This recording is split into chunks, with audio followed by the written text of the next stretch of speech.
Praise the lord. క్రీస్తునందు ప్రియమైన సహోదరి సహోదరులారా, ఇప్పుడు మనం యెరూషలేములోని పాత పట్టణంలో ఉన్నాం. యెరూషలేములో యేసుప్రభువారు సిలువ మోసుకుంటూ గొల్గొతా కొండ వద్దకు వెళ్ళిన అదే దారిలో ఇప్పుడు మనం కూడా నడుస్తున్నాం. ఈ దారిని వయా డోలరోసా అంటారు. ఇది లాటిన్ పదం. దీనికి అర్థం దుఃఖకరమైన దారి లేదా బాధాకరమైన మార్గము. హోలీల్యాండ్ టూర్కి వచ్చిన వారందరూ యేసుప్రభువారు సిలువ మోసుకుంటూ గొల్గొతా కొండ వద్దకు వెళ్ళిన ఇదే మార్గంలో వారు కూడా నడుచుకుంటూ వెళ్ళి ఆయనను సిలివేసిన ప్రదేశంలో వారు దేవుణ్ణి ప్రార్థిస్తారు. కొంతమంది ఈ దారిలో వెళ్ళేటప్పుడు వారు కూడా ఒక చెక్క సిలువను మోసుకుంటూ దేవుణ్ణి ప్రార్థిస్తూ నడుస్తారు. ఇదిగో చూడండి, కొంతమంది వారు కూడా సిలువ మోసుకుంటూ ఇదే దారిలో పిలాతు అధికార మందిరం వద్ద నుండి గొల్గొతా కొండ వరకు నడుచుకుంటూ వెళ్తున్నారు.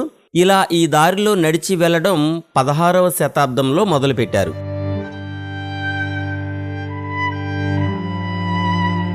ఇక్కడ 3వ నెంబర్ కనబడుతూ ఉంది, చూసారా? ఇది రోమన్ సంఖ్య. ఈ ప్రదేశంలోనే యేసుప్రభువారు సిలువ మోయలేక పడిపోయినట్లుగా చెప్తారు. అంటే ఆయన ఇక్కడి నుండి గొల్గొతా కొండ వరకు సిలువ మోసుకుంటూ వెళ్తున్నప్పుడు 3 సార్లు ఆయన పడిపోయినట్లుగా చెప్తారు. ఈ ప్రదేశంలో ఆయన మొదటిసారి పడిపోయారు.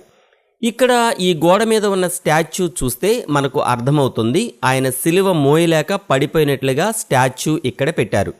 ఈ ప్రదేశంలో ఒక చర్చిని కట్టారు. ఈ చర్చ్ లోపలికి వెళ్ళి చూద్దాం లోపల ఎలా ఉంటుందో. చర్చ్ పైన సీలింగ్ ఈ విధంగా కనబడుతూ ఉంది. ఇప్పుడు చర్చ్ లోపలికి వెళ్దాం.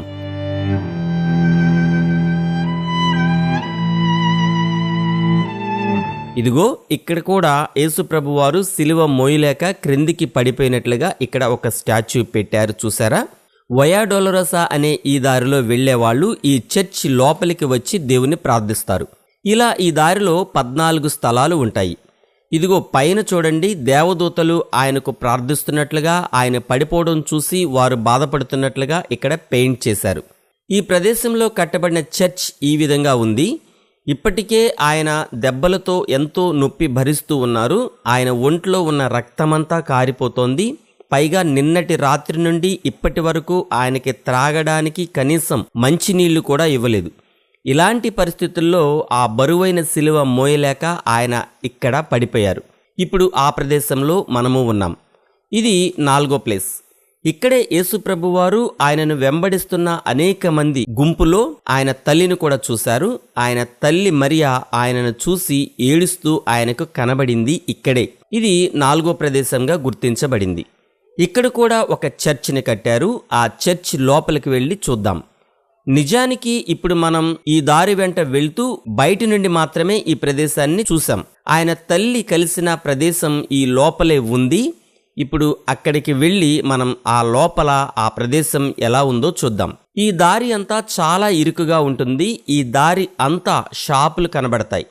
ఎందుకంటే ప్రపంచవ్యాప్తంగా అనేక దేశాల నుండి అనేక మంది ప్రజలు ఇక్కడికి వచ్చి వారు కూడా ఇదే దారిలో నడుస్తారు. కాబట్టి ఇక్కడ బాగా వ్యాపారం జరుగుతుంది.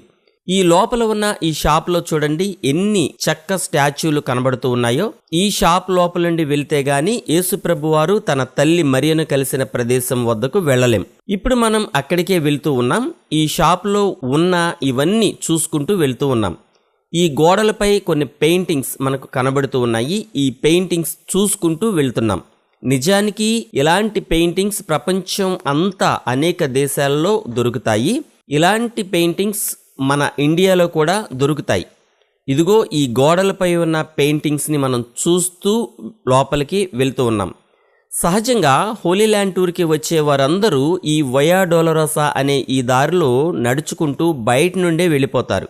ప్రతి ప్రదేశంలో కట్టబడిన చర్చ్ లోపలికి వెళ్ళి చూడాలంటే వారికి సమయం సరిపోదు. కాబట్టి వారు బయట నుండే ఇలా చూసుకుంటూ వెళ్ళిపోతారు. కానీ మేం మాత్రం లోపలికి వెళ్ళి ప్రతి చర్చ్ని చూసాం. లోపల యేసుప్రభువారు తన తల్లిని కలిసినప్పుడు అక్కడ ఆయన అడుగుల గుర్తులు ఉన్నాయి అని చెప్తారు. ఆయన అడుగుల గుర్తులు ఇప్పటికీ అక్కడ ఉంచినట్లుగా చెప్తారు. ఇప్పుడు ఆ ప్రదేశం కూడా మనం లోపలికి వెళ్ళి చూద్దాం. యేసుప్రభువారు ఉన్న కాలంలో ఈ ప్రదేశంలో ఇప్పుడు ఉన్న నేల కన్నా 14 అడుగుల పల్లంలో అప్పుడు ఉండేది. ఇప్పుడు మనం అదే ప్రదేశానికి వచ్చేసాం.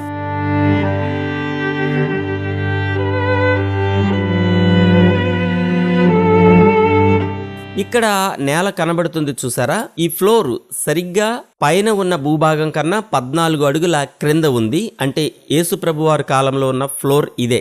ఆయన నడిచిన గుర్తులు పోకుండా ఉండడం కోసం దీన్ని ఏమాత్రం కదపకుండా అలాగే ఉంచారు. అందుకనే నేను మీకు ఆ ఫ్లోర్ చూపిస్తూ ఉన్నాను. ఇప్పుడు మనం యేసు ప్రభువారు ఆయన తల్లిని కలిసిన ప్రదేశానికి వచ్చాం. ఇక్కడ కూడా ఒక చర్చ్ కట్టి ఇలా ఉంచారు. ఇక్కడ కొంచెం చీకటిగా ఉంది. ఇక్కడ ప్రతి ప్రదేశంలోనూ అది యేసు ప్రభువారికి సంబంధించిన ప్రదేశం అయితే గనుక అక్కడ ఒక చర్చ్ కట్టి ఆ చర్చిలో కొన్ని క్రొవ్వొత్తులు వెలిగించి ఉంచుతారు. మనకు అదే గుర్తు. ఏ ప్రదేశంలోనైనా క్రొవ్వొత్తులు కనిపించాయి అంటే అది పరిశుద్ధ ప్రదేశం అని గుర్తు. ప్రస్తుతం మనం ఆ ప్రదేశానికి వచ్చాం కాబట్టి ఇక్కడ క్యాండిల్స్ కనబడుతూ ఉన్నాయి.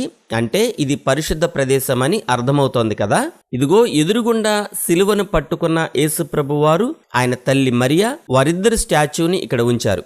యేసుప్రభు వారు సిలువ మోసుకుంటూ వెళ్తున్న సమయంలో ఆయన తల్లిని సరిగ్గా ఇదే ప్రదేశంలో కలిశారు. అందుకే ఇక్కడ ఈ స్టాచ్యూను ఇలా పెట్టి ఈ చర్చ్ కట్టి ఉంచారు.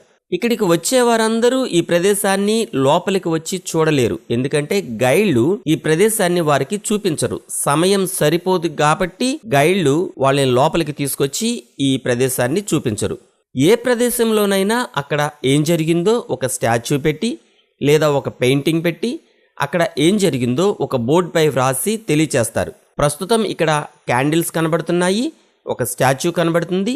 ఇక్కడ ఏం జరిగిందో ఈ బోర్డులో రాసి ఇలా ఉంచారు. ఇది చర్చ్ బయట ప్రదేశం. అంటే చర్చ్ ముందు నుంచి చూస్తే ఈ విధంగా కనబడుతూ ఉంది. ఇక్కడ ఒక నారింజ చెట్టు కూడా కాయలతో కనబడుతోంది. ఇప్పుడు మనం ఇక్కడి నుండి బయటికి వెళ్లి మరొక స్థలాన్ని చూద్దాం.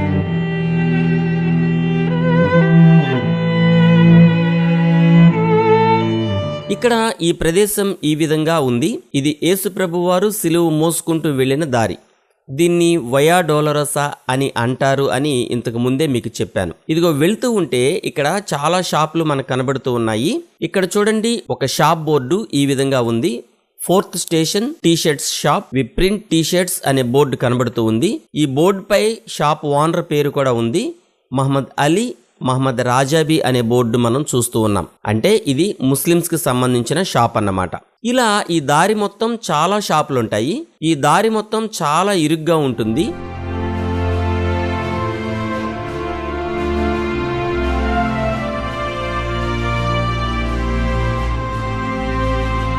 పైన ఇజ్రాయెల్ ఫ్లాగ్స్ కనబడుతున్నాయి చూసారా. ఇదిగో ఈ ప్రక్కన బట్టల షాపులు ఉన్నాయి. ఇది ఒక చిన్న రెస్టారెంట్. ఇలా దారి అంతా షాపులు కనబడుతూనే ఉంటాయి. అందుకే దారి చాలా ఇరుగ్గా ఉంటుంది. ఈ వయా డోలరోసా అనే ఈ దారి ఎప్పుడు చాలా రద్దీగా ఉంటుంది. నా వెనక వచ్చే వాళ్ళని చూడండి. మేమందరం ఒక గ్రూప్. మేమందరం హోలీ ల్యాండ్ టూర్కి కలిసి వచ్చాం. ఈ ప్రదేశాలన్నీ చూసుకుంటూ ముందుకు వెళ్తూ ఉన్నాం. మేమంతా చాలా సంతోషంగా ఉన్నాం. ఎందుకంటే యేసు ప్రభువారు నడిచిన అదే దారిలో ఇప్పుడు మనము నడుస్తున్నాం కాబట్టి. ఇప్పుడు మనం వయా డోలరోసా అనే దారిలో 5వ ప్రదేశానికి వచ్చాం. ఇక్కడ మనం 5వ నెంబర్ బోర్డు చూస్తున్నాం. ఇది రోమన్ సంఖ్య. యేసు ప్రభువారు ఇక్కడికి వచ్చేటప్పటికి ఇక ఆయన ఎట్టి పరిస్థితుల్లోనూ సిలువను మోయలేక నడవలేని పరిస్థితుల్లో ఆయన నడుస్తున్నారు. యేసుక్రీస్తు ప్రభువారు అంతగా హింసించబడ్డారు. ఇలాగైతే గొల్గోతా కొండకు వెళ్లడం చాలా కష్టమని సైనికులు భావించి ఆ చుట్టుప్రక్కల వారందరినీ చూసినప్పుడు వారిలో ఒక వ్యక్తి బలంగా కనిపించాడు. అతని పేరు సీమోను. వెంటనే వారు యేసుక్రీస్తు ప్రభువారి సిలువను మోయమని కురేనీయుడైన సీమోనును సైనికులు బలవంతం చేశారు అని బైబిల్లో వ్రాయబడి ఉంది. ఆ సంఘటన జరిగింది సరిగ్గా ఇదే ప్రదేశంలోనే. ఇది మత్తయి సువార్త 27వ అధ్యాయం 32వ వచనంలో వ్రాయబడి ఉంది. బైబిల్లో ఈ విధంగా వ్రాయబడి ఉంది. వారు వెళ్ళుచుండగా కురేనీయుడైన సీమోనను ఒకడు కనబడగా ఆయన సిలువను మోయుటకు అతనిని బలవంతం చేసిరి. ప్రతి ప్రదేశంలోనూ అక్కడ ఏం జరిగిందో ఇక్కడ వివరంగా రాసి ఉంచారు. ఇది ఇంగ్లీష్ భాషలో లేదు. ఈ గోడలపై మనం ఆ వివరాలు చూస్తూ ఉన్నాం, కానీ అవి మనకి అర్థం కావు. ప్రపంచంలోని అనేక దేశాల నుండి ఎంతో మంది క్రైస్తవులు ఈ టూర్కి వచ్చినప్పుడు ఖచ్చితంగా వయా డోలరోసా అనే ఈ దారిలో వారు కూడా నడుస్తూ వెళ్తారు.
మిగిలిన ప్రదేశాలను మరో వీడియోలో చూపించి వివరిస్తాను. ఈ వీడియో మీకు నచ్చితే కనీసం కొందరికైనా షేర్ చేయండి. ఇలాంటి మరెన్నో వీడియోలు మీకు చూపించేలాగున దయచేసి మా కుటుంబం కోసం ప్రార్థించండి. మరో వీడియోతో మళ్ళీ కలుద్దాం. ప్రైజ్ ద లార్డ్, మీ బ్రదర్ బెన్హర్ బాబు.